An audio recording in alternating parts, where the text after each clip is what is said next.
Good morning. I command the presence of God to come down and anchor into the room and anchor into every single beautiful being in here, to bathe and to rejoice in the heavenly presence, the safety and the beauty of Mother, Father God. We ask God to anchor in His protection and His unconditional love, focused upon us like a camera everywhere we go, unconditionally loving us, guiding us, protecting us. We breathe God in and breathe God out.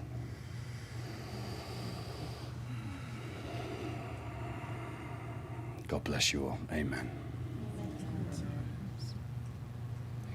Thank you so much.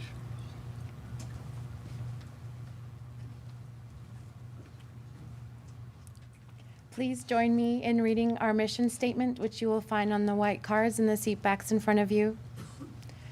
And together we say, the Global Center for Christ Consciousness is a spiritual center for students and masters on the spiritual path. We are dedicated to awakening the inner Christ and to creating a world of love, peace, joy, and abundance. And now for our sacred reading for today.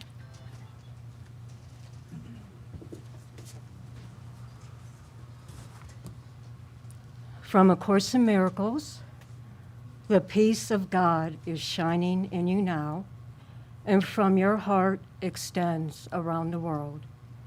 It pauses to caress each living thing and leaves a blessing with it that remains forever and forever. What it gives must be eternal. It removes all thoughts of the ephemeral and valueless. It brings renewal to all tired hearts and lights all vision as it passes by. All of its gifts are given everyone, and everyone unites in giving thanks to you who give and you who have received. The shining in your mind reminds the world of what it has forgotten, and the world restores the memory to you as well. And so it is.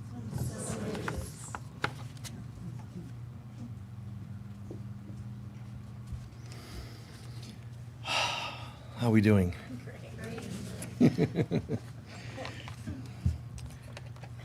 What topic would you like me to cover today? Yes?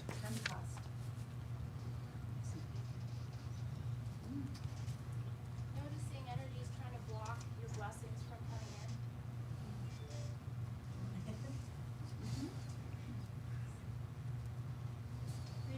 Transitioning. Betrayal.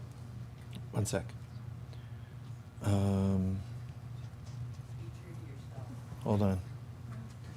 Hold on. Okay. Spiritual bypass. Okay. Good. Thank you. Yep. Yes. Daughters of heaven. Daughters of heaven. Yes, please.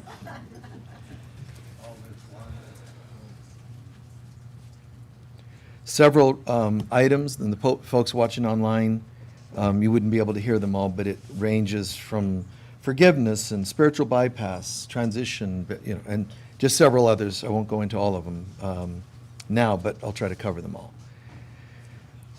Oh, such a beautiful vibe, as always, and beautiful prayer. Thank you for sharing the opening prayer, brother. I'm surprised that a certain somebody didn't ask me to talk about people who put you on the spot. Poor guy just walked in the door, and it's like, hey, just come up here and do a prayer. There's a reason for everything I do, mostly, and it's just, it was very beautiful, the right thing. Yeah. That's part of your new life, your life that you've been living already for a while. But yeah, the world is changing, and it needs light workers. It does. It needs light workers. And the requests, spiritual bypass, betrayal, these topics, they've been going on since the beginning of time. But we're learning to hold space, container for people to heal these things so that tomorrow isn't the same as yesterday. But it takes courage to hold container like that, for people to step forward and feel what they want to feel and not shame them for it, and just doing our best to be that. The question, the comment, the request, Daughters of Heaven. Daughters of Heaven are like a faction of light workers. Specifically, as I've said several times, light workers are sort of here to help people get home. Daughters of Heaven are here to anchor home here, to help people here in day-to-day life.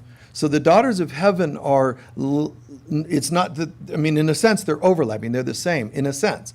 But light workers are sort of like showing signposts, teaching, writing, bringing people home, whatever form it is. Healing arts and so on. The Daughters of Heaven, the responsibility is more on your presence. Not what you have to say or do, but the presence. A lot like the Divine Mother, a lot like many saints of the past that are holding this presence. There's a uniqueness to that. There's a unique path. Think about this. What a unique path to say, okay, I'm going to hold space, I'm going to hold presence. You're a spiritual midwife. But what an honor it is to say, here I am, God. I may not have studied, trained, and yet I'm saying, here I am. But you also have to get out of your own way. See, in Daughters of Heaven, in real light workers' work, there's no such thing as spiritual bypass. It's not allowed. You're still going to try it. You're still going to try it. Even, light workers that feel like they're plugged in and they know, you're still going to try it. You're still going to try to bypass. Well, I'm a light worker, so I don't need to do personal work. You do. It's an ongoing maintenance program. True light workers understand that there's a spiritual path and a healing path, and both of those have to work together in our lives. So some days you're a little more healing path, and some days more spiritual path. Some days you're just feeling plugged in, you're in communion with God. Other days, stuff comes up. I was saying to a friend just yesterday, the tourist brochures for Sedona should be, Sedona, welcome to hell. That's what it should be. What's all this vortex crap? What's all this, you'll see your guides and of course you will, that's the spiritual path. But it doesn't allow you to bypass and ignore the healing path. So you come and you think you're going to just ohm yourself into the fifth dimension, and instead, wait, what? Mother issues? And what do you mean? Just because I've been married 15 times that I have issues with marriage or relationship? You're going to be shown there's this, and it's just unavoidable. And the more you try to bypass or avoid it, this place is merciless, man. It's, one thing after another. Things are going to show up. Things are going to twist your ankle or, bruise your heart. And that is not negative talk, by the way. It's just honest. And it's funny. It can be funny. I came to Sedona to think, wow, and then, it is kind of funny.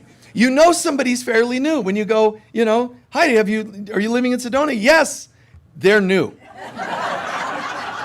When they're about 2 years in when they go, yeah.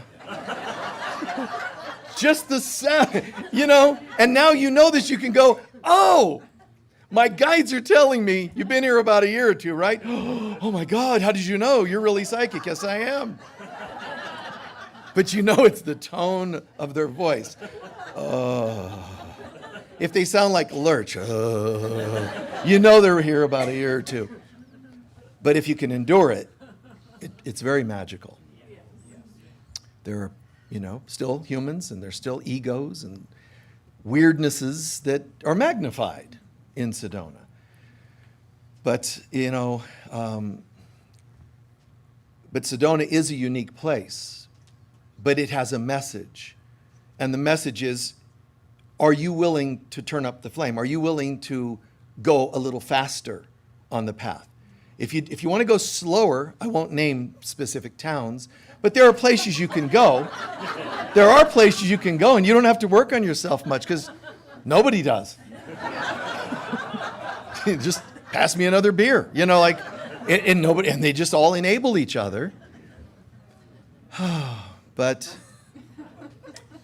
Sedona, thank you, Spirit of Sedona. Thank you, Holy Spirit of God, Divine Mother, that has this oven called Sedona that she has for those who want to, it's like a spiritual microwave.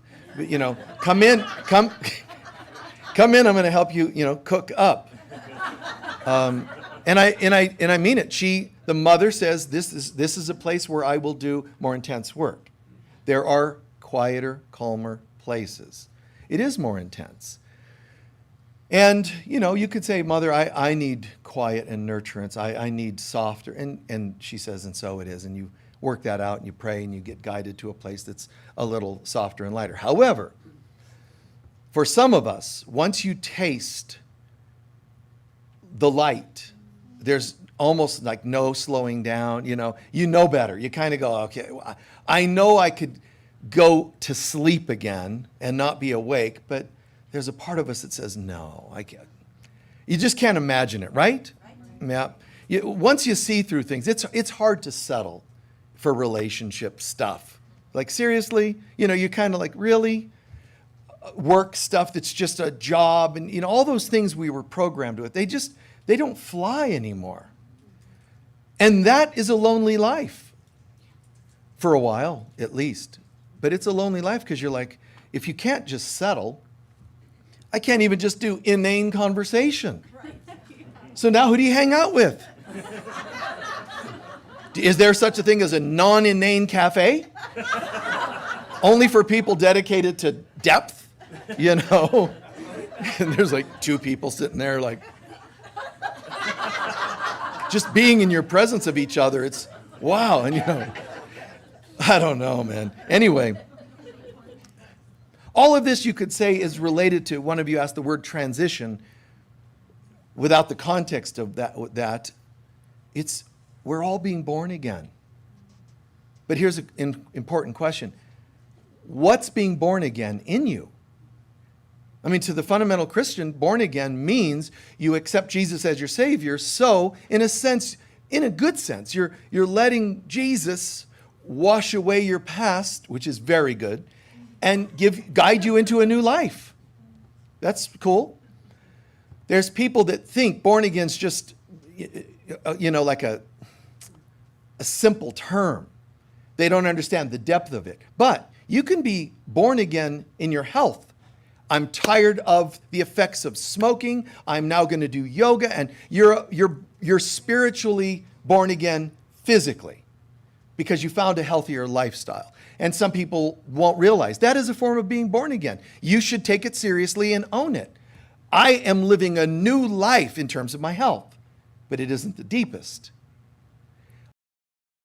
An emotionally born again life. I'm done with addictive behaviors and compulsions. I'm into a program. I go to support groups. You're born again emotionally. Anytime you've ever shed tears in a counseling session, you're shedding the past.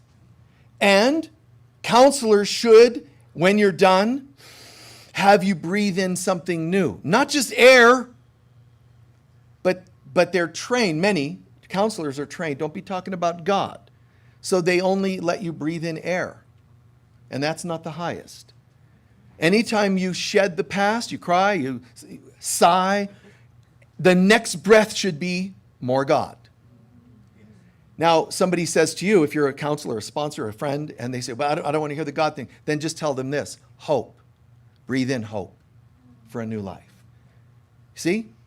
Bridge with people and go to the place they're willing to go.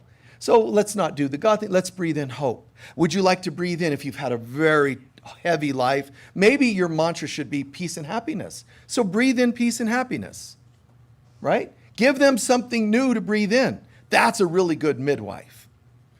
Walking them through even their labor pains and or passing away pains. Let's breathe in something new. Hope, envisioning something new for your life, etc. That's a piece of this. Now, there's other versions of being born again as well, but those are primary ones. The heart center is where a lot of you have gone through born again in here, which is like the dark night of the soul. Born again of the body is like I'm getting rid of old compulsive behavior, addictions, yes, in the emotional born again and the physical born again, less chemical issues or less abuse of yourself and your body. That's cool. Not even easy for some people, but that's a major step. But it's simple in comparison to born again of the heart and soul.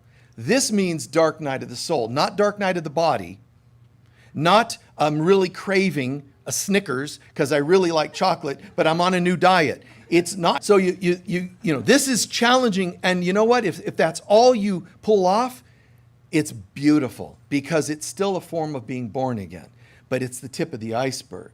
There's a point where here in the heart and soul we're born again. And the heart and soul is all of the other parts of myself, my intellectual, my emotional, it's all of those.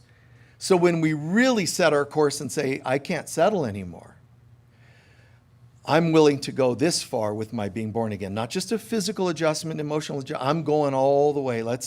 Here I am, Lord.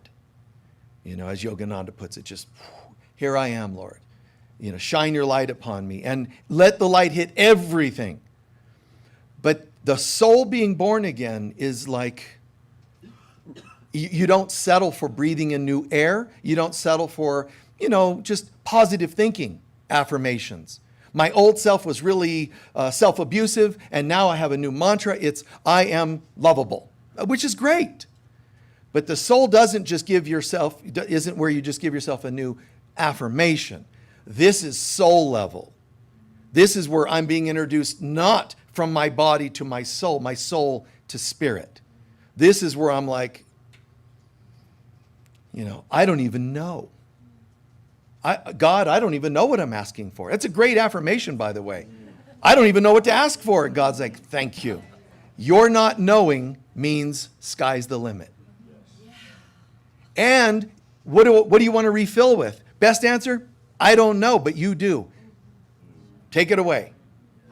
See, in the human world, in the little positive thinking world, in the spiritual, many of the metaphysical, the New Agers, positive thinkers, there's too much of this, well, now that I've let go of my past, I know what I want and need because I'm God.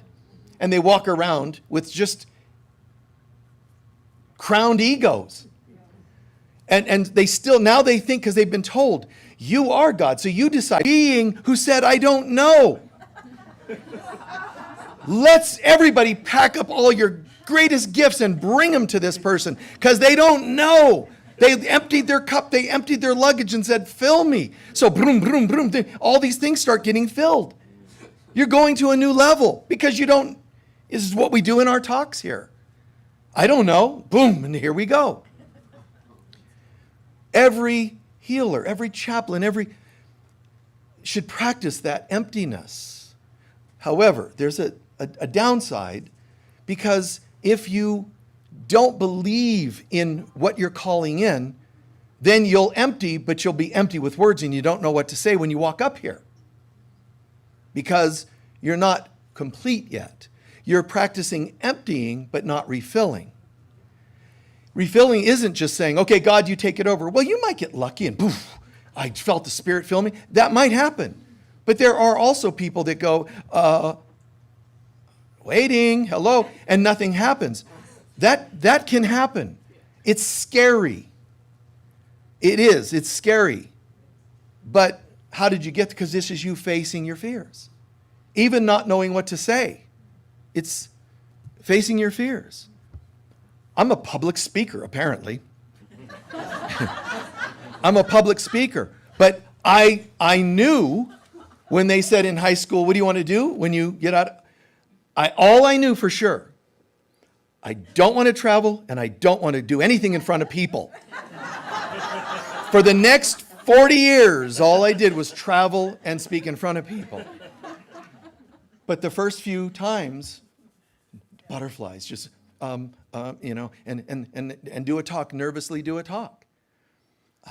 That's the human me. That's the one that was brought up that I don't mean anything. It's all the human me. And at past life or whatever traumas and dramas, that's me standing there with it, feel the fear and do it anyway, standing there going for it. As the saying is, oh, I'm worried it might not go well. But at some point, God's just, seriously, waiting for you to say, God, I have this issue. And you know what God's going to say to you? Whether it's fear of parenting or whatever else you deal with in your life, God's going to say, do you see the value of what you're doing? Yes. Focus on the value because it starts to tip the scales. The value starts to outweigh the what if. What if I don't know what to say? What if I'm not a perfect counselor? What if, yeah, but look. And it shifts your focus. It doesn't shame you or deny that you feel that way. It just says, would you like to keep focusing on that? Or is this at all in your mind? And that's partly what happened for me. I just started going, well, I could say, well, what if? But people just say, that was amazing. And it's like, well, then you have to say, well, what if it is? What more do you have to say about that? If it's amazing, do you really want to say, no, it's not? Does that have any value? What purpose? So you cancel out your own BS. But you get it. You're not, no, I am not nervous. You're processing through it. You're walking through those fears, which I had to do. Times, flying to strange places and I did it for decades. And the idea of this is nice. So you start owning your value, not talking yourself into having value. That's a good start if that's what you need to do. But you start owning it. Remember that word, integration. Integration. You bring it into you. And you become. You go from working at something and then you become that thing. And it's just like, it's so natural now. So there are different levels, different or three centers. My physical, emotional, and intellectual self. They're neither good nor bad. They're just used by either spirit or ego. That's the tricky part. They're just sitting there. The human self is just sitting there. Which one, which voice are you letting come through those parts of yourself? They're the result. But besides that Trinity, there's an upper Trinity of God. And then in between those two sets, there's the heart. So there are initiations of the human self, beautiful. There are also initiations of the heart and soul, which generally has to do with purging away all you ever thought you were and all you ever thought you had, all that you ever thought was valuable. This is intense. If you're going through this yesterday or today or tomorrow, know this so that you can understand, oh, I'm not going crazy. I'm just waking up. This is all part of my process. And it doesn't, mean you're not going to go through it. You change the way you react to it. You change, it becomes oh, okay. I've been spinning my wheels to get a new project going. It's going nowhere. Wait. Oh, that's right. That makes sense. This has been going on for a couple years now. Spinning my wheels, trying to start new things. It's not happening. You're likely going through the dark night of the soul where nothing works. Oh, so what can I do during that time? Shh, listen, I thought I knew. Lord, silly me. All my licenses and certificates. I'm just saying. Maybe you missed something, God, but I'm certified to certify. I was a doctor and someone I cared about died on my table in surgery. I'm giving it up. That's not God. That's you facing all your original doubts that you are or are not a really great doctor. But there's no such thing as doctor. Behind doctor, go the way I had hoped. The healer doesn't change. That part's locked in. When you go through the dark night, see the surgeons, the lower centers, I'm not saying lower as in bad. It's the lower centers. The healer is here. So the healer could say, I'm changing forms of the type of work I do on that level. I can change the form, I can change the style, I can do whatever, but the healer is always here. So I am, like Jesus said, I am that I am. Well, I am. I'm a healer. That's not changing. No matter what happens down in the human world, this doesn't change. But does it get tested? Yes. And the flame gets turned up? Yes. And we go through those moments. You know, I thought I was a mom, but my kids did this, and now I'm doubting whether I raised them well. This is not God talking. This is you going through all your old and current stuff. So the New Testament tells us about being born again. The Gospel of John talks about it more than most of the other Gospels. It's still in Romans and some of the other books, but this concept of being born again, but it's kind of intense. It's kind of amazing. You would think that it would just be kind of preachy and sounding biblical, maybe not something you're into. But if you look at it, there's one passage that's talking about being born again has nothing to do with your genetics.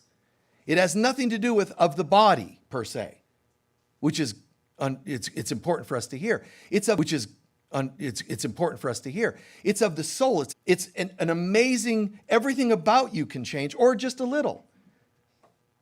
Lord, I want my life to be changed. Really? Open-ended? No. I mean, specific little thing here. One thing at a time. And that's how we pray without realizing it. I'm totally ready for you to do this. You know, it's so weird. You know, and God's like, yeah, typical humans. So the concept of being born again, we're told in the scriptures, is when it talks about the body being born again, it says it really has nothing to do with the body, but it'll add, but it has to do with you coming into a new body. He's talking, I think you either believe in this or that, but they're the same. So we are going to go from dense brains, dense people, dense thinkers, and dense bodies to match, to I'm ready to think at a higher level. And when that happens, your body goes to a higher level. That's the middle. There's the human body, there's the soul body, which is your higher dimensional body, and there will be a time where there will be no more body, only the consciousness of. But God knows that's a little intimidating to go from total mortal to poof, just one with God. So God says, yeah, you guys still think of bodies, so we're going to give you a light body so you still feel like you're safely in a body. Not too out there yet. You know, you still get to feel like there's a you, but, you know.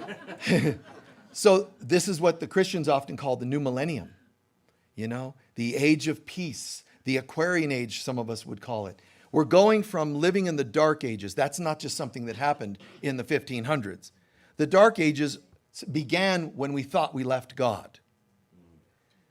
And then we just took it out on each other, sometimes more than others. What's a war? Well, it's about slavery. It's about money. It's about territory. No, it's always been about dealing with feeling as though we're separate from God. You see, people just don't realize that. Everything we experience is a reflection of what life would be like without God. And we have to learn to hold each other, to hold space for each other. You know, honestly, each other. You know, honestly. Some folks, what I think would be really cool, in the debate, one of them, these people, what do they call them? Candidates. Sorry. Yeah. One of them was sort of stumbling mentally, right? You know, it would have been amazing if the other one would have said, can we pause? Are you okay? Yes. Right? Do. Practice listening. What's needed in the moment? How can I be there for you or whatever it happens to be? And you're allowed to have days where you're not wanting to hold space. You're having your own challenge. I'd like to help you, but I'm in hell. You know, put a sign on your door. Yeah, sorry. I'm in hell today. Gone fishing in hell. It's called, you know, lava fishing. And it's okay. You're allowed to take the day off. You're encouraged. You're supposed to take the day off when you're not feeling centered. Now it's time for you. Let somebody help you and hold you and, help you refill, right? This is what's meant to be changing. The days of the dispensations of everyone dies and goes to hell, that was ancient times. I don't mean 1,000 years ago. I'm talking hundreds of thousands, tens of thousands years ago. The belief was Tartarus. Every soul goes to hell to be judged. Whether it's Egyptian mythology or any other, Greek, everybody was going to hell. Then some dispensations came in. It's actually not just hell, it's something called karma, another law. You don't just go to hell, you go and you come back to, and some still, during that time and since, still do the heaven and hell thing. But the law of grace and forgiveness is to replace karma and hell. This new dispensation. Now, if Jesus would have shown up and said, listen, there's this new idea called love and forgiveness and grace, talking it would have been, it made him a philosopher, a teacher, but he becomes the Messiah only, the Messiah as is the Jewish term, or the anointed one, or the Savior, whatever term you use. He becomes the master of masters because he embody the highest philosophical concept, grace. Embodying it means he didn't talk about it up there. He brought it right to the body level. It's incredible. Go ahead, take your stuff out on me. They beat him up. They do all these horrible things to him. And every bit of it he took because he's saying, you know what, honey, you're just angry. You're angry and sad that you don't feel God anymore. Punch, punch, punch. Yes, I get it. Whip, whip, whip. I totally understand. Now, how many of us can pull that off when people are attacking and all? We go right into retaliation. Now you're living. How many? Buddha also said, sit in your center, let the wheel of garbage spin around and don't react to it or you become part of it again. So Buddha's highest teaching really is to say, this is a dream. If you buy into it, you're caught in the dream, neutralize it by holding center. Jesus takes that to the next level and becomes it. Buddha gets it at some point in his enlightenment process. Jesus has to show up and say, okay, okay. From beginning till end, I have to sit here and just actually live this in consciousness. And all the terrible things that could go on. He's tempted with all the same temptations that we have, but he shows us how to handle them. Moments of doubt, get behind me, Satan. Moments of, hey, wouldn't it be nice? You haven't eaten for weeks. Wouldn't it be nice to have a little food? And all of those thoughts, they're not bad. They're not evil. They're just there to test you to see, do you believe you're a body? If you do, you're going to need food because you're hungry. And Jesus is saying, I'm not a body, I am free. That's why in that part of the test in the desert where he says, man does not live by bread. What he's saying is, I don't identify with human body. We got to put this in our political, or what do you call them, governmental applications. How do you identify? Spirit. Right? Wouldn't that be a trip? Because I have food you know not of. But he still eats and he still drinks and he still sits with them, but he still plants seeds. There's a point where the woman at the well, this point where Jesus goes to Jacob's well. And Jacob's, one of the patriarchs of the Bible, but there's this well and it's considered sacred and all this, but it's giving water and people walk to fill up their buckets and take them home. So Jesus, or to get water on their journey. So Samaritans were really frowned upon. The Jews and the Samaritans, they were not getting along. This was a contentious kind of a scenario. So Jesus approaches this well and there's a woman who's there and Jesus says, give me water. It's kind of cool. It's kind of funny. And she's like, wait, I can tell by your attire and colors, you're Jewish. You know by my colors and attire, I'm Samaritan. You're not supposed to be talking to me. See? So this is one thing Jesus does is he pushes buttons. One of the ways he does it, it's a technique, it's called asking questions. So by saying, give me water, he's already got her triggered. What? Wait, you're not supposed to be talking to me. She could get beat up for talking to him. Like, no, don't, you know. And what he's doing is he's trying to take this human being, just like you and I talking now, or anytime you're talking to a child from a good-minded place, we're trying to take them to a new place. So she has just entered initiation. She is not at a well like she thinks she is. She has entered another dimension, figuratively, and she has the potential of major change. So she's thinking she's just getting water. What is the water a symbol of? Spirit, life. I'm just here to get some water. And he decides, no. Let's have fun. Give me some water. Who are you to speak to me? I'm a Samaritan. And he's trying to say, if you knew who was speaking to you, you would have said, absolutely. Not only this water, here's some liquid water. You give me the waters of knowledge of God. He said to her, if you knew who I was, you would have, and she's like, okay, I thought I was just here for a drink, but, okay. What waters do you speak of? This is Jacob's well. Jacob's like, woohoo, he's in the scriptures, man. He's in our holy books. You're just a dude standing here telling me what I should know and not know. You know, so it gets to the point where she realizes something's happening here. He says, well, the waters that I would share are not ones that you would ever thirst again. And she's starting to, now remember, this is you in your life, in your conversations with God or Christ. It's like you start getting tested and pulled to go deeper. Okay, so who is speaking to me? I have waters that do this and that. I would like those waters. Now, right there would have been a great light worker who says the waters are the truth of God, and and whether he literally baptized her with water from that well, he would have still done a spiritual prayer baptism, and she could have been born again to some degree. But remember, one thing is happening is she's thinking of Jesus as a male and a Jew. You're not supposed to be talking to me, you're Jewish. See, she's already, that's what people do, little labels. So you try to help somebody. Oh, but I'm pretty good with doing Reiki on colds, but flus, I'm not so good. You have limits, you have beliefs. She's trying to pigeonhole him into male and Jew, and he's neither. When you see me, you see the Father, he's saying. He doesn't identify as human. He's being human, but he identifies, ultimately, capital I identify, with the I am presence.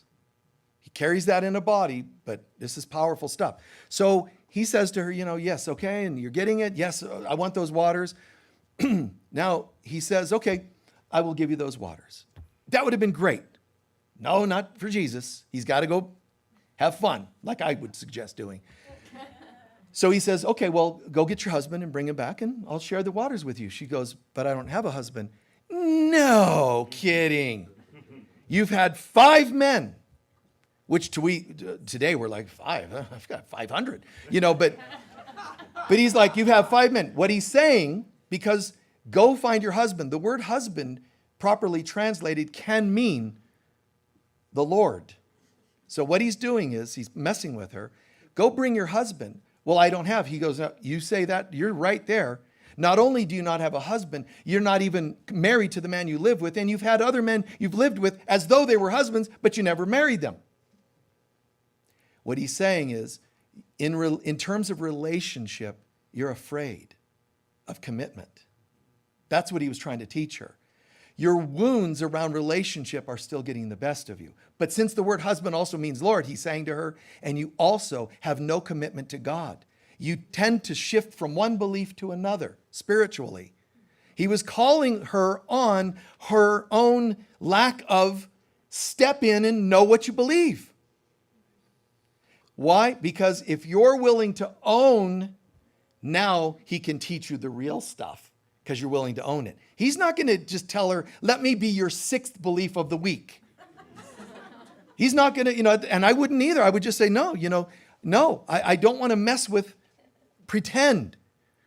Do you really want to heal?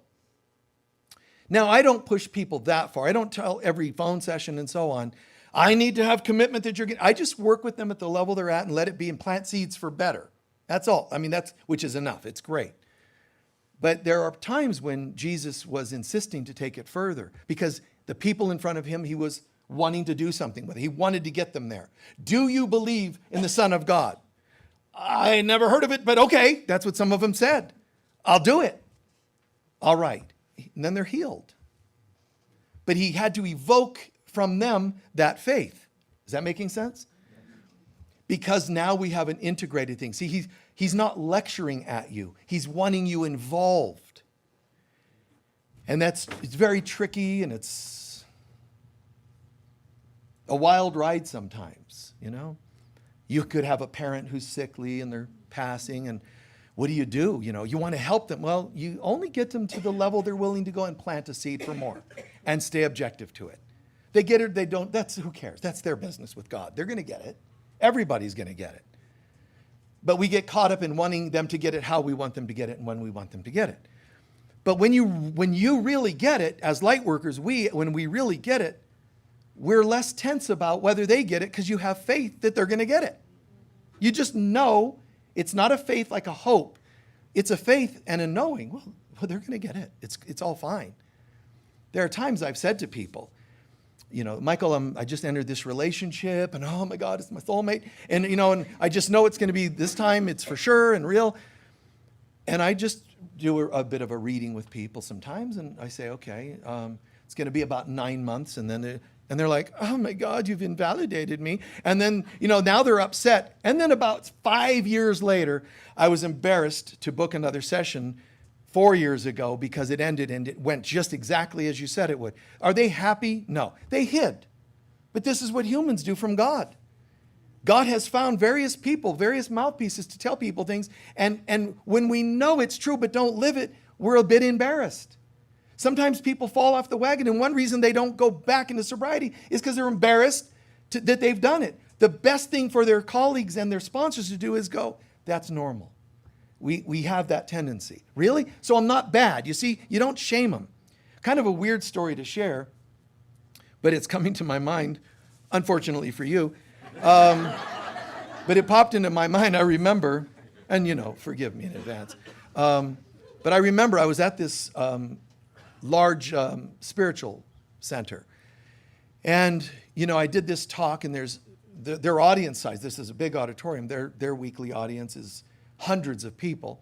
So I do this session, and then I always try to squeeze sessions wherever I can. People in trouble, so this gal comes up to me, and, you know, she's like, oh, I would like to have a session with you.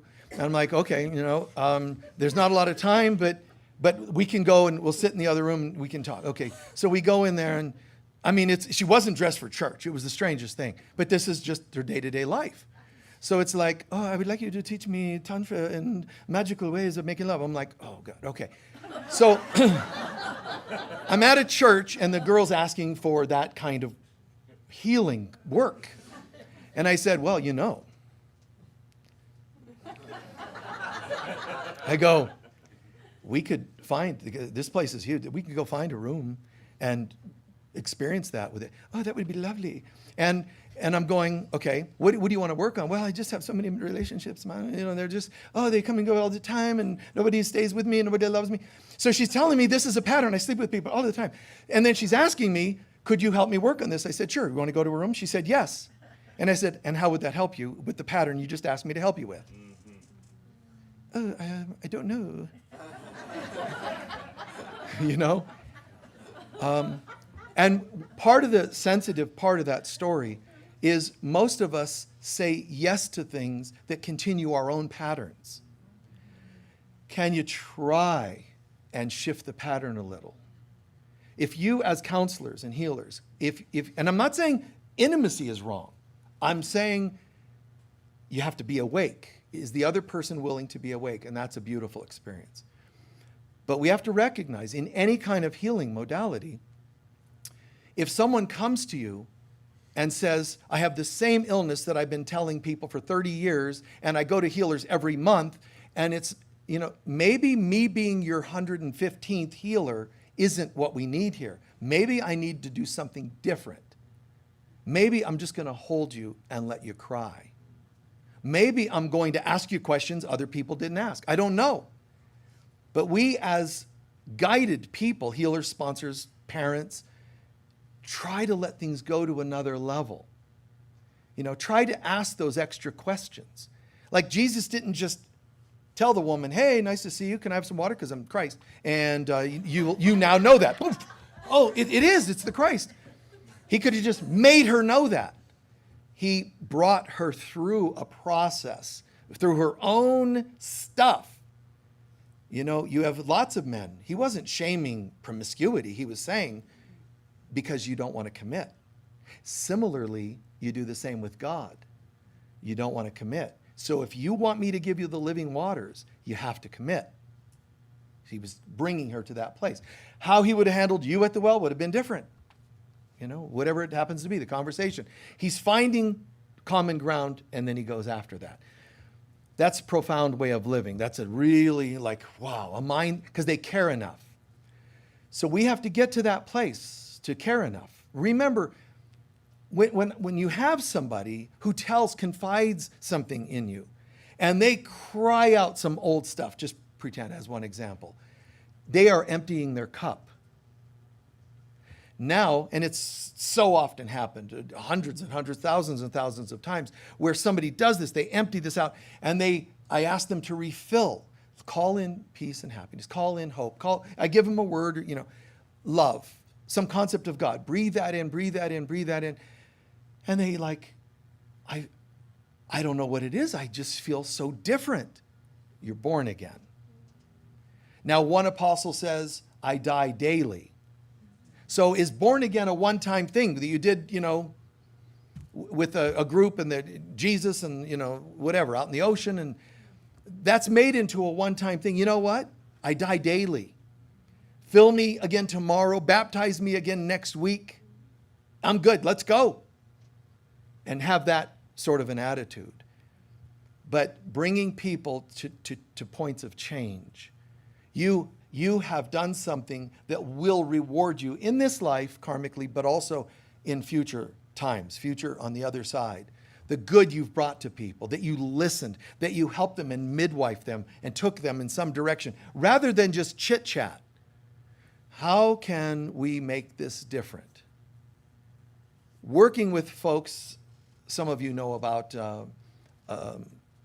sort of a documentary that was made about porn stars that I worked with, and seeing the deep pain, instead of just going, so this is quite a job you've got, huh? It's like, how did you get here? And the stories, abuse. You see, you think it's all like cool, shiny lights and fun things. And instead, they go from, hi, I'm Joe Cool, in the porn world. And then you're talking, and how did you get to that? Well, there's this, and they're nervous, Really, and how did that happen? And they're starting to drop in. You're asking them questions that make them go, here, not, but here. Oh, man, that must have been hard. And then the voice starts to shake, and something's happening. It's just like Jesus at the well or wherever else.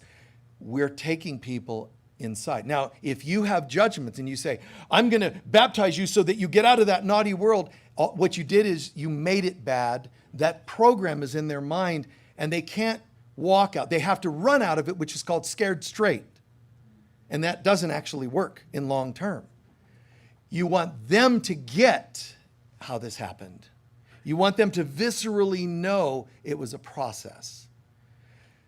And they're crying and deep wailing and things like that happen, and you hold them physically or in mind, whichever works for you. And it's like, wow. Now, some of them that I've worked on changed the careers, which is beautiful, because it's like, but I never sat in my house, my mind, any thought of, but there were a couple failures. I don't care. You're not supposed to care about how it manifests. You're supposed to hold faith that they are as they believe they need to be now, and tomorrow they're on their way home. Just know they're going to find it. Everybody's going home. There's not going to be anyone excluded. And when you have a doubt about that, you've helped staple down the fact that we're not there yet. We all have to get to a point where you say there's no one excluded. The craziest crazy, tyrant, crazy person, military, aggressive, whatever, nation person, whatever, We're all going home. We're all going home. Don't forget that. Don't forget that in the towers, some time ago, people reported that they were helping each other. They didn't ask, excuse me, what religion are you? Nobody said, what gender are you? People started running and helping each other. And they may have died. Some people think the miracle is, and then they survived. No, no, no. Trust me, there are people that went down in that accident and were in a center of God because they were not caring who they were, that other person was, they just helped them. One example would be, and I'll start to close here. One example is a flight attendant. He had a great job doing whatever he did somewhere else. He decides to become a flight attendant. His wife says, honey, aren't you afraid of things like, hijacks and crashes and all that? And the guy said, I thought about that. And I just had this weird voice or feeling overcome me. And he said, and what I heard was, wherever I'm going to be, I just have a feeling I'm supposed to be there helping other people transition. Now, do you understand that that guy's already in the zone? You get what I'm saying? He's already in the zone. Like, it doesn't mean when you have a new life that everything's peachy. The point is, are you doing your best to be in that kind of a mindset? When people are attacked, they go into defense, and now you just have two crazy people. Robert Kennedy gets shot. His last words are, is everyone else okay? To think about everyone else when you should be selfish right now is miraculous. Think about it. Gandhi, saying peace to his assassin as he's falling to the ground, dying. That's incredible. And I'm not saying you're bad or wrong if you're not blessing others when you're in that moment. George Harrison's assassin, an inch from his heart, but what is it, like 20 puncture wounds with a knife, which most people don't know about, but stab, stab, stab, stab. And the whole time he's doing Hindu mantras. He's actually reciting, prayers. But his prayers were how to release the body, and I'm going into the higher realms, and nothing will hold me in the lower realms, and Om Mani Padme, and he's just, and he's doing this recitation. And his wife's going, you idiot, can you at least fight him off? He's getting stabbed and he's like, he's just surrendering himself, which I think is very cool. But it's okay if you don't handle it the way these examples handle it. It's not always just death. Can you handle divorce with a mantra? Can you handle a child that goes into drugs and alcohol or whatever? Hold the mantra. We are embodiments of the Divine Mother. The divine, God aspect, the feminine aspect, the mother aspect of God. Then there's a universal mother. Then there's an earth mother, and there's the mother in us. So you are a descendant of the Divine Mother. We are asked, can you live it? Can you do what I would do? Which is like why Jesus said, when you see me, you see, I'm reflecting God. I'm a manifestation. I'm living it. But we're all supposed to be doing that. So you can't just say, I got baptized in Jesus' name, so I don't have to live it. This all has to become integrated. Okay? You live it. To redeem something, you have to step in and live it. You have to bring the light to the dark places, not tell God to go fix dark places. God says, I'm sorry, I don't see any dark places. I'm only light, I see only light. Well, what do you mean? Oh, there's darkness over there. You know what I'd do? Grab a lantern and walk in there. That's the light workers. And the daughters of heaven are saying, whether I'm here or there, I am the light. Please take a few centering breaths.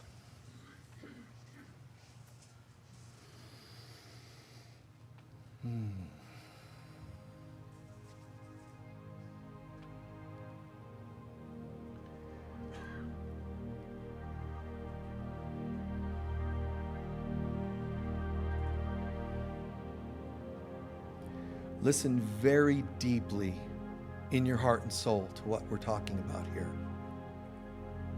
Breathe in things that made sense to you. Things that didn't resonate, just let them fall away.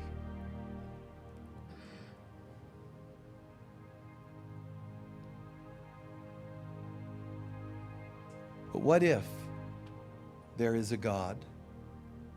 What if it answers prayers? What if it does care?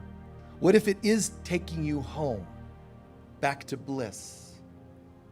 What if it is evoking a state of grace in us? I ask the question so that we can answer. Can you own the answer? Can you believe that this is true? We think we're just walking around the earth. We think we're going to the grocery store. We think we're doing laundry. Everything around us is asking, who are you today? When you're frustrated at the laundry, you're affirming, I am fallen. When you laugh at some things and you do your best to anchor presence and you pray a little extra here, you bless people there, you ask for forgiveness within yourself for times you slip, you walk in the light of God. We have that option too. And that answers the question with, I am. 7 times Jesus was asked in the Gospel of John anyway, are you, and yes, I am. Are you the Son of God? Yes, I am. He answered strictly, I am. Other times he says, I am with a few extra words. 7 times. 7 times he says, I am. 7 times he says, I am the light of the world, or adds other words to it. Why? Why does he just, I am? That's intense. He wasn't just saying, yes, I am, casually conversation. He was affirming the I am presence is here and now. It might seem a little much for us to say that to people or in a grocery store and so on. Of course, but you still have to know it. I am better than this. I'm reacting to someone. I know that I'm better than this. I know that I have another way. I am capable of handling this. I don't feel like I can, but I am. That takes you from the broken human to the divine. A slightly different kind of exercise. Right now, completely own you can't be in this room by accident or online watching by accident. You're online rather than in this room for some reason. You don't have to intellectually know why. Just own, all for a reason. Every person next to me, exactly who that's supposed to be. Their skin color, their height, the tone of their voice, gender, somehow it's all perfect. Now you might bail out of the exercise at some point. No, it's too much. Just try. Use your imagination. What if this is all orchestrated? What if the rows of people and the ones online are all musical notes written on a scale and there's a song to it? And every one of you is a note on those pages of music. Wow. What if there's a chance the person next to you holds the light of Christ within them? Would I be willing to look and see it in them? You won't if you see their color, their race, their culture, their religion. And when that happens, just oops.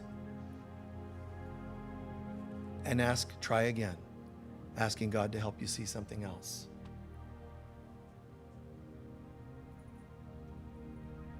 Hold this in mind just for a moment. Really believe it. Not an accident. I'm right next to the person. They might be holding the Christ light, but you know what else? They might be in incredible pain, confusion, change, transition. They might have lost their mother yesterday and you lost yours 10 years ago. So there's a reason why you're next to them. Just believe in the perfection of this and therefore the potential miracles.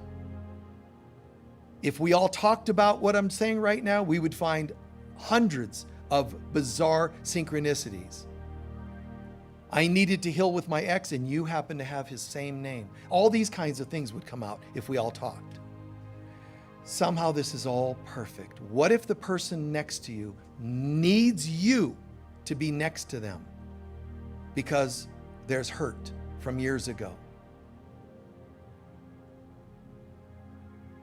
Or their celebration because they're finding God to a new level. Whatever the thing is, what if it's perfect and the right people are around you?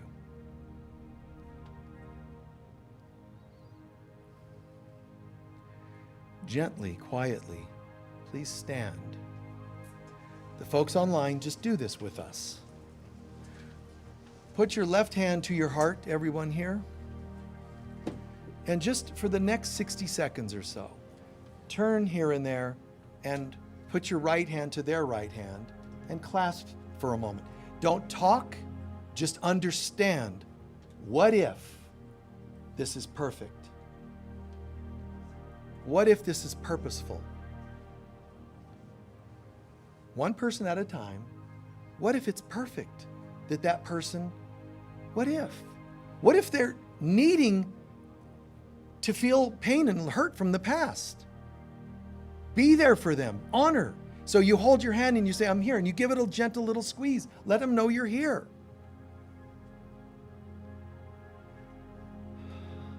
Bow your head slightly, release, turn to someone else and do it. You're being safe for them. You're being everything for them. Be the presence of Christ.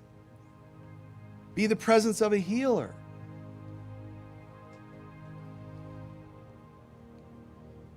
If someone's not next to you, just hold your hand up and bless everybody. I don't believe this is an accident. You're here in front of me for a reason. Thank you. Thank you for witnessing my hurts of the past and my hopes for a new life.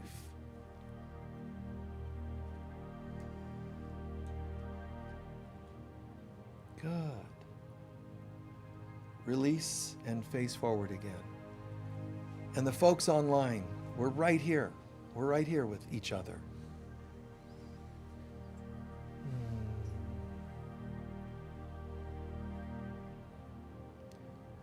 Have a seat.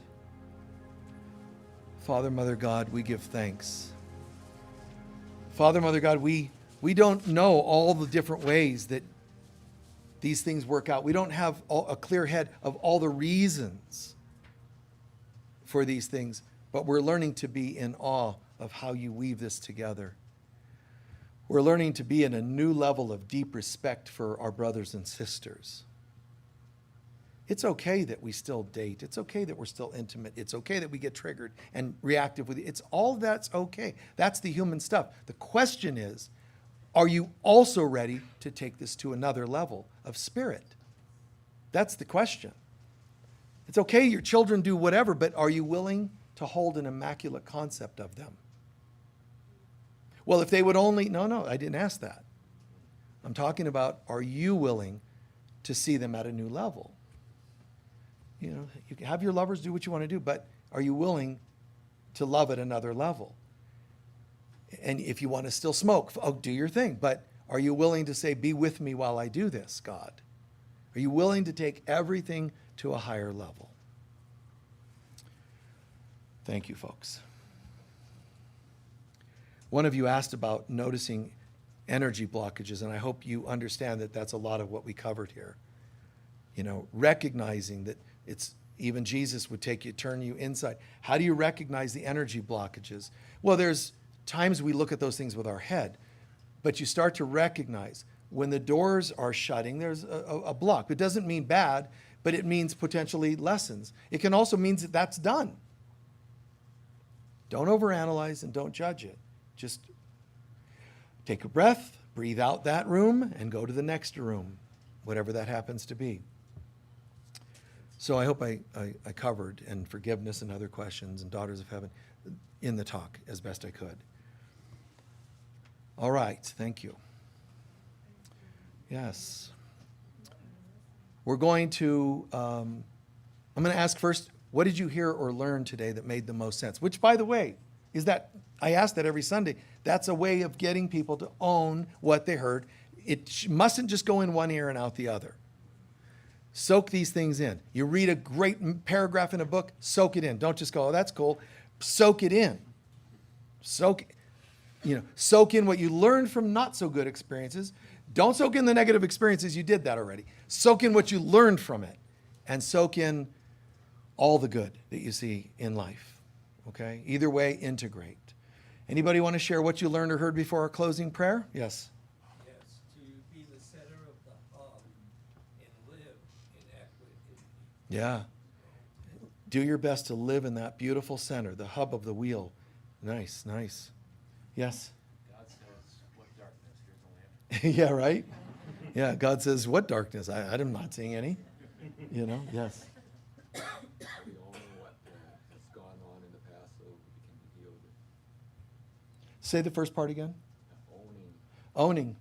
Yeah. Owning that stuff of the past. See, if you deny it's there, how can the Divine Mother help you empty your cup? If you pretend that you already got it covered and I know how to empty it, you limit what she can do. There's a few things that limit, for lack of a better word, there's a few things that limit our ability to be born again.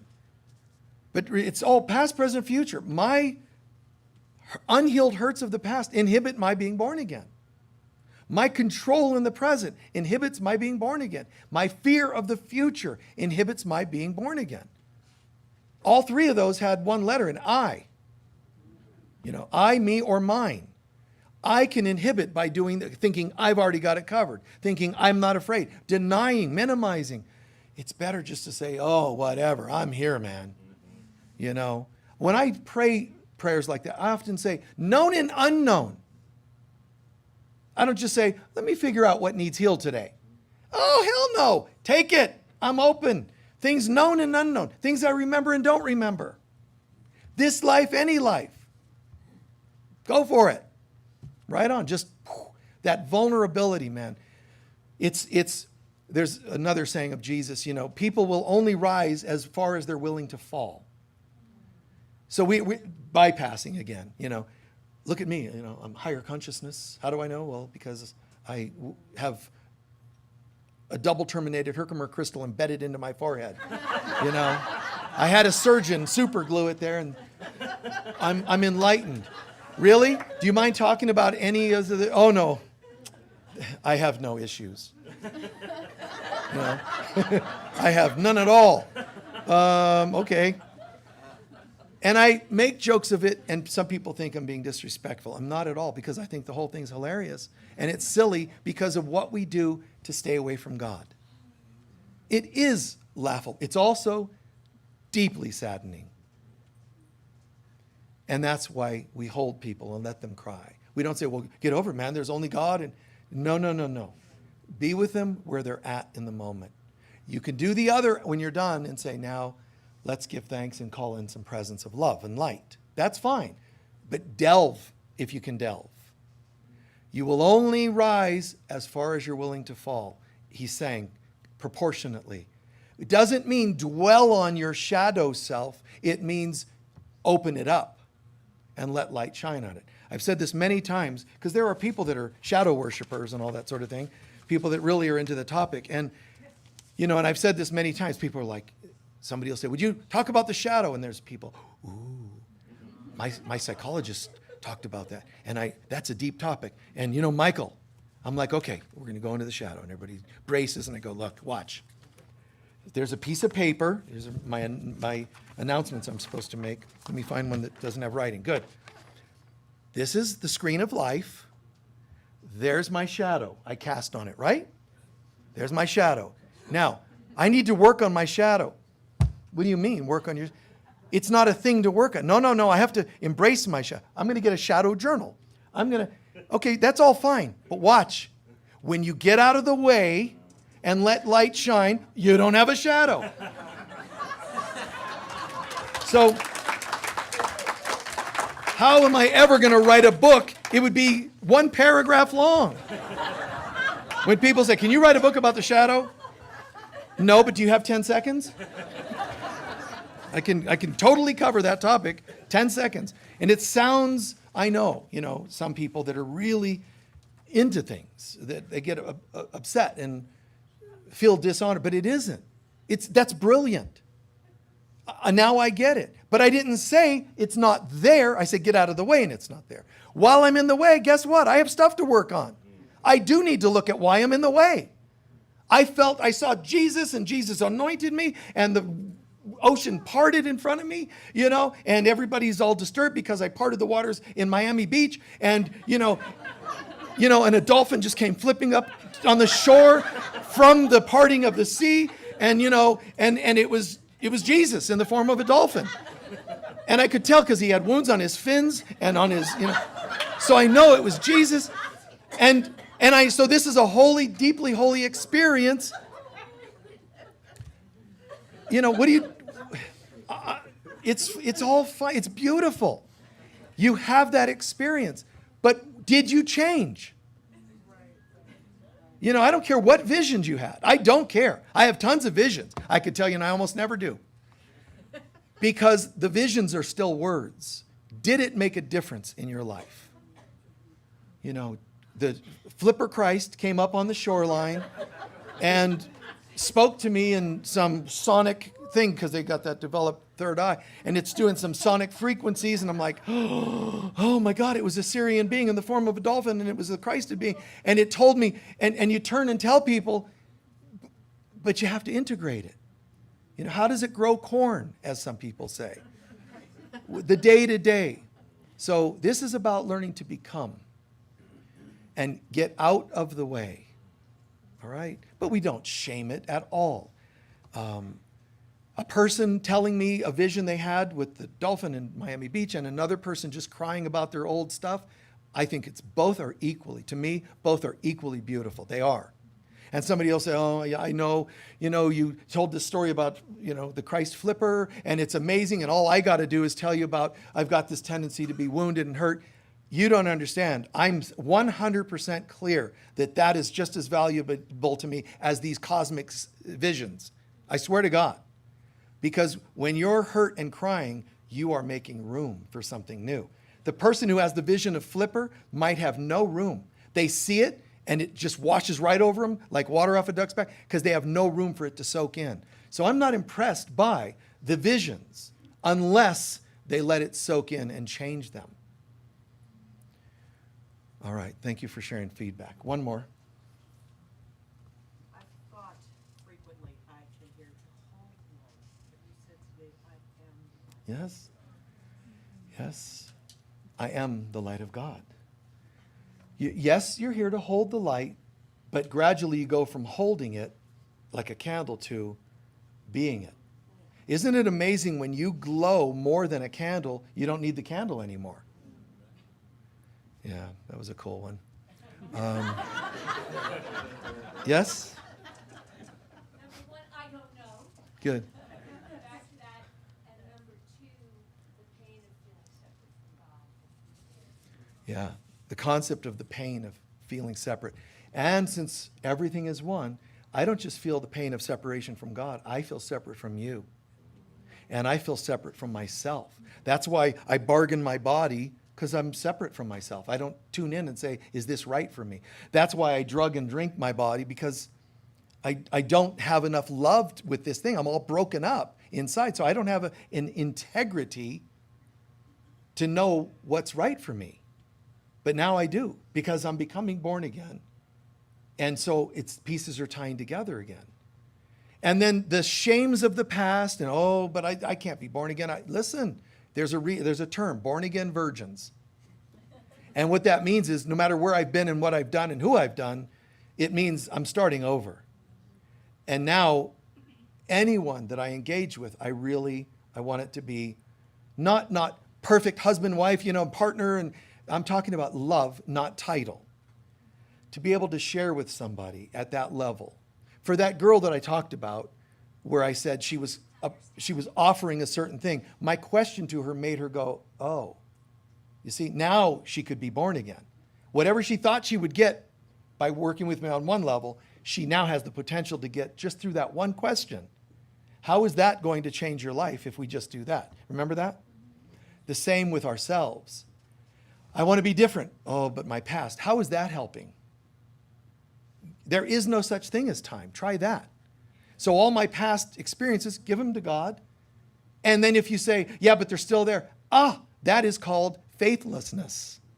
If you truly believe in God, know it's erasing.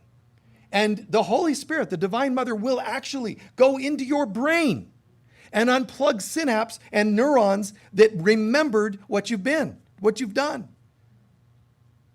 There's a whole group of neurons, the people I have done. And it gets unplugged and you start to go, have I ever had intimacy? Because it's gone. And now there's a new category. Love. Wow. And it could be one night or 100 years, but it's a different level of integrity. It's a different vibe. And it's very beautiful, very intoxicating in a good way, because we start to go, God is amazing. I want more God. That's a healthy addiction, but it's not an addiction because it's not rooted in emptiness. It's rooted in, oh my God, how cool things can be. We're going to close. Yes, dear. I was just gonna say the thing that I really liked was when you were talking about the candidates and saying how nice it would have been if you'd said, are you okay? Because Thank you. that's a part of us recognizing that we are a part of each Right, other. right. And we're all a part of the Think as a we. a we. And she liked the part where I talked about the candidates. What if one would have said, let's pause, are you okay? Yes. That's humane. But you have to be able to think like this to come up with that idea. And all of us can go that direction more.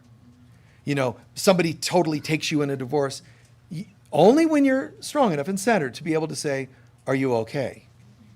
They know, I just ripped you off and you're asking me if I'm okay. It takes, but only if you're in your center.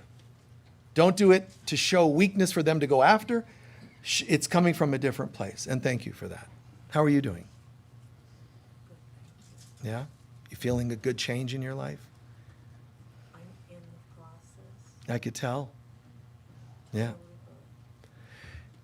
If 0 is where you started and 10 is the light at the end of the tunnel, what number do you think you're at?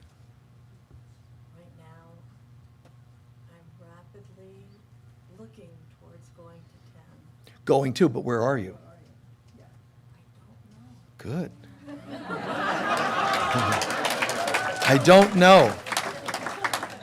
And then add to I don't know. You can always add, but I'm willing to find out.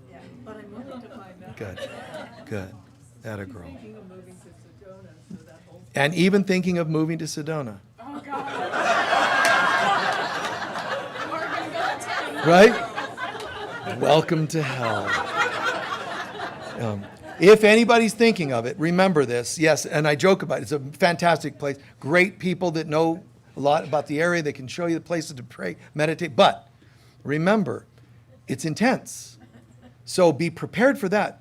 Have at least a year, if not more, worth of money, income to cover yourself, because you don't want to add not having enough money to pay rent to all the other stuff you're going to be hit with. So keep that practical piece. Good, yeah. That's cool. Yes, that's cool. All right? And we'll help in any way we can. Be as generous as you can. Take a love offering and hold it to your heart.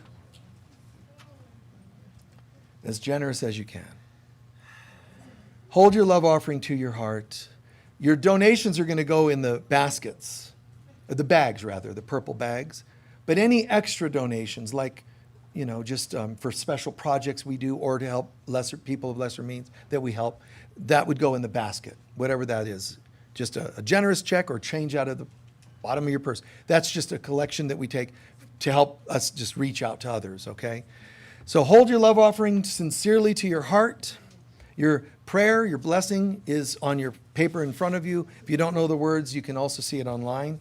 But as best you can together, please. Divine love flowing through me blesses and multiplies all that I am, all that I have, all that I give, and all that I receive. And so it is. Right on. So while they're passing that, it'll take a minute, and then we'll do our closing prayer. While they're passing that, a couple of announcements. We are looking for a realtor, preferably a member here, but we would love, we do have some contacts. If you're looking for a house to buy or a rental, we like to network so that people have an easier time getting into Sedona. But if you are a realtor, let our office know, because we'd love to be able to give you business, but we want to refer people to someone that feels trustworthy and good. All the realtors in town, I'm sure, are actually great. But just we want somebody that, connects more with what we're doing here so that they understand the people some of our students who are looking for certain things, okay? All right, besides that, remember we have a healing room here, the yurt outside. It's got the crystal bed in it. Fantastic, whether you're traveling through or you live here. You book that anytime during the week. There's typically a clipboard and a person inside the foyer over there in the entry who will sign you up for sessions if you want something soon. But that's very, very amazing. And our chaplains are available all the time for free or for longer consultations. You can pay them, donate, but they're available for prayer, counseling, brief connection if you want some support. Thank you if you're watching, various forms of social media. And I do mean this. There are people that are online and they are just completely blown away by what we do here. I mean this when I say it's an illusion to be somewhere else. You're here with us. We believe it. Yeah, go for it. You are here with us. I know that you might be living in Madagascar. You're here with us. And we're tethering light from here to you. God to us to you, and you're a light worker wherever you are. So do your work. Take good care of that. Remember, there's the Daughters of Heaven conference. You can go to the website, daughtersofheaven.com, but you can learn more about it. There's the book, Daughters of Heaven, in the bookstore here, or online, Amazon, and all those good things. And we have a conference, though, September 27th and 28th. Several incredible musicians and also several great speakers. But it's not just the separate speakers and musicians. There's a vibe to this conference that you would do well to check out if you can join us. If you're interested in if you're living in the area, there's great healers and psychics and all around town. But we do have one center in town that we have a lot of our chaplains that work out of. So there are several healers available to you. All you have to do, don't think, just call the office and say, I would like some healing work, even if you don't know what it is. Everything from lymphatic massage to ascension-oriented things, cranial sacral work, whatever kind of healing work you'd like to experience, as well as prayer and other things that they do. But we have several people available. Just keep that in mind, all right? And then they'll hook you up with the location and the person. And there's flyers in the foyer about this kind of work. All right, any final questions? We good? Please stand for our closing prayer. We have a Daughters of Heaven meeting in the back meeting room there, so if you're one of the volunteers, feel free to come back there and join us.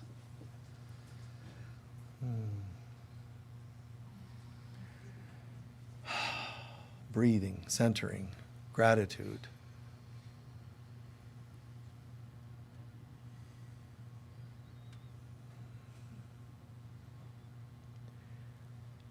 And to people going through moments of uncertainty, living circumstances, politics, economics, I'm sorry.